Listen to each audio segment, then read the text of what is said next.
mga ka-J-Vibes at welcome back to another episode of my travel vlog. At ito na po ang part 2 ng aming Thailand Escapade.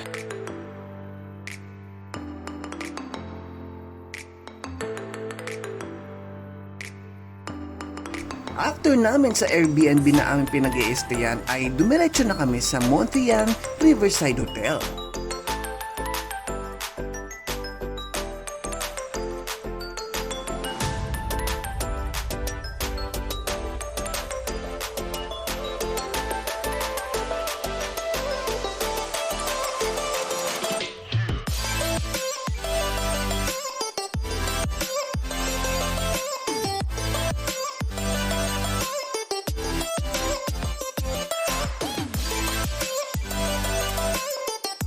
Ito naman ang magiging room namin for 2 days. Ito ay superior room with river view na nagkakahalaga ng 2,827 baht or 4,491 in peso for 1 night of stay.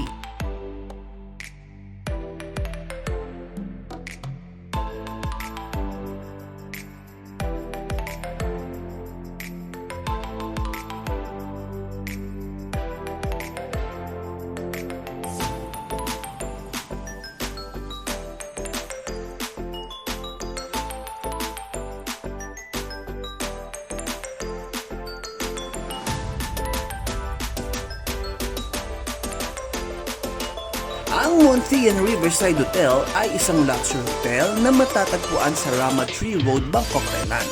Ang lokasyon nila ay napaka-convenient para sa mga travelers dahil katabi lamang ito ay ang Terminal 2 Mall.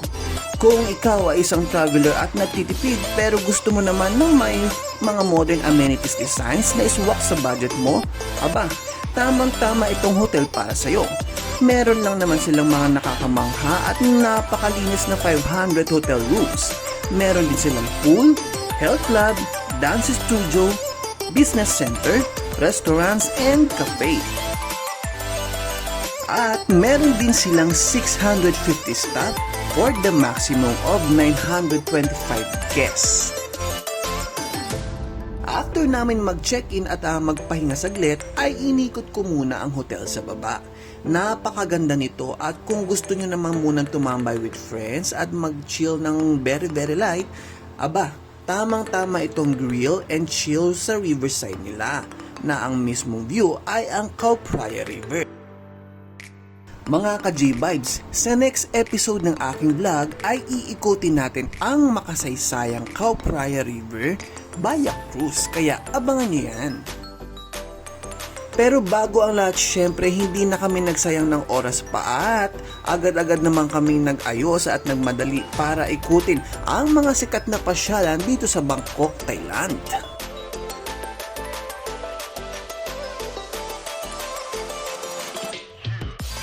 Mga ka-J-Vibes, ang ating next stop ay ang George Fair.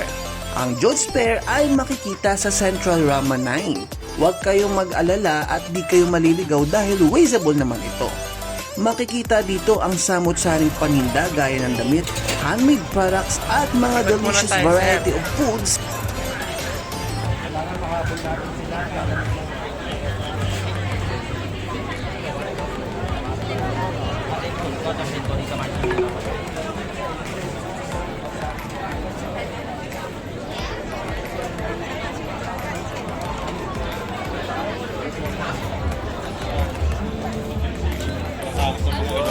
Kaya nga, naano kasi.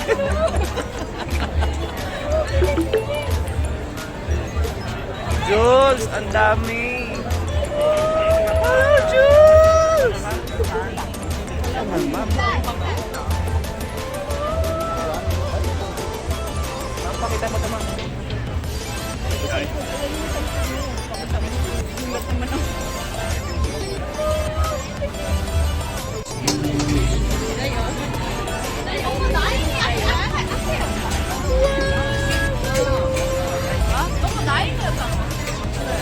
Serang mura mo. 990. $5. Ang dami. Pan.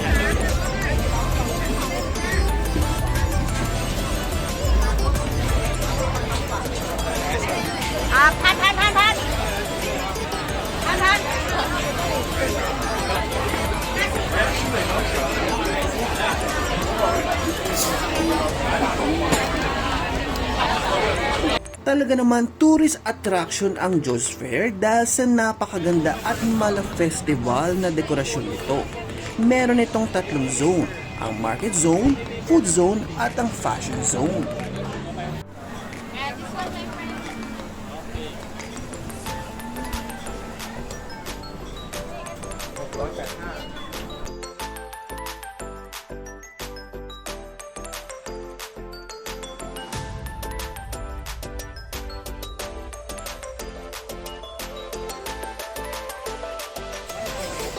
Mga ka-J-Vibes, ang final zone ay ang street foods ng mga Thailand at ng iba pang lahi. Meron din silang mga snacks na talaga namang pinipilahan ng mga turista dahil sa mura at sarap ng mga ito.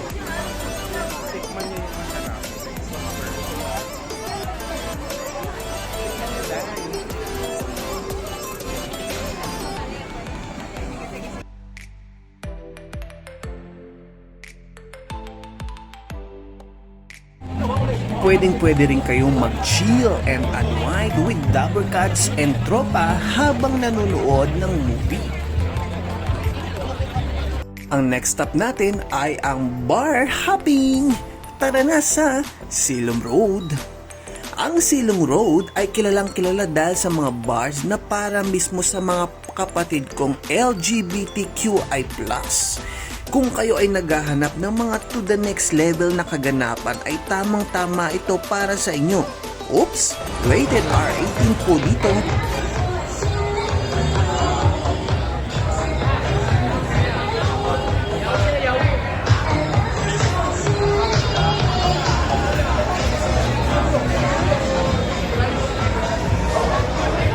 Sir Jay, parang hindi mo mundo to. Puro pride ba? Hindi mo ano to.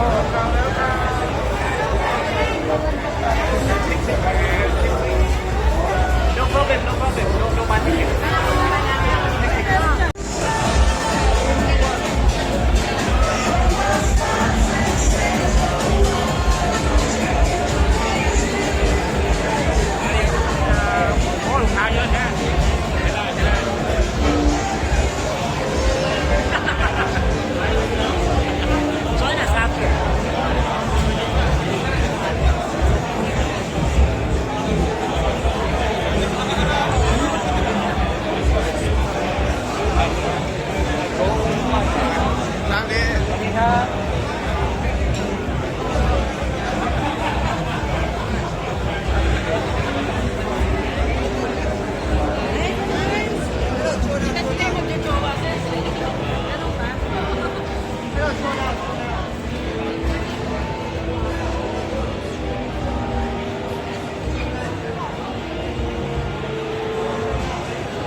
Ang next stop natin ay ang Patpong Night Market.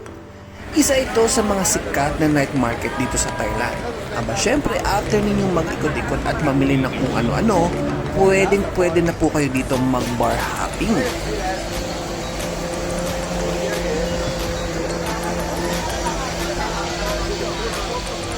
Hello.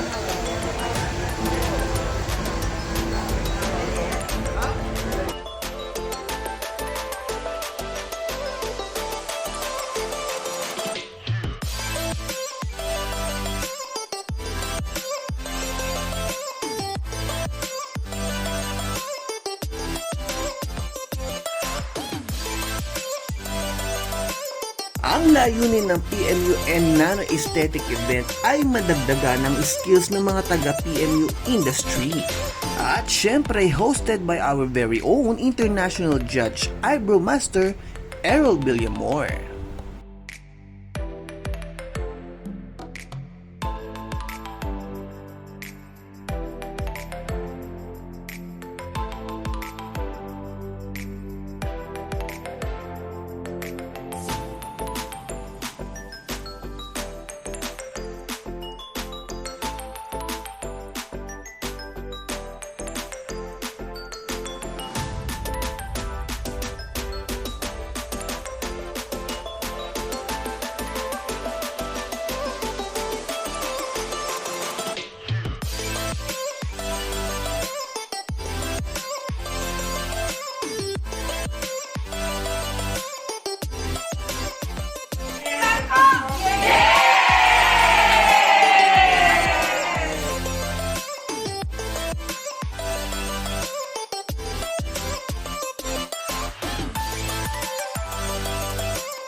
Mga ka-J-Vibes, sa dito naman ng event ay isinagawa ang competition.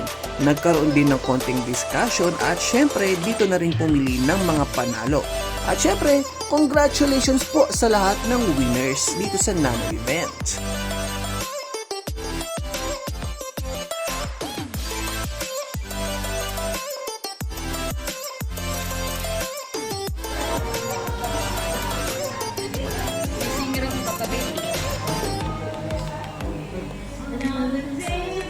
Oh, panis. Panis. Masasabi ko, mga Pilipino ang pinakamasayang tao sa mundo.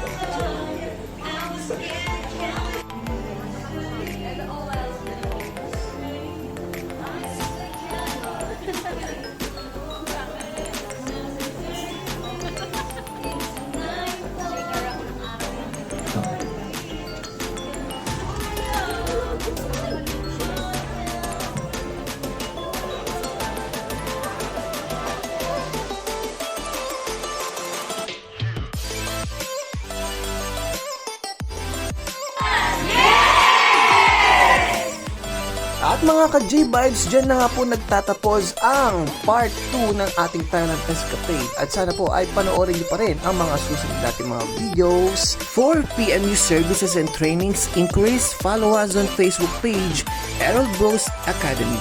For air conditioning and exhaust services, just follow us on Facebook page, CAE Aircon Services.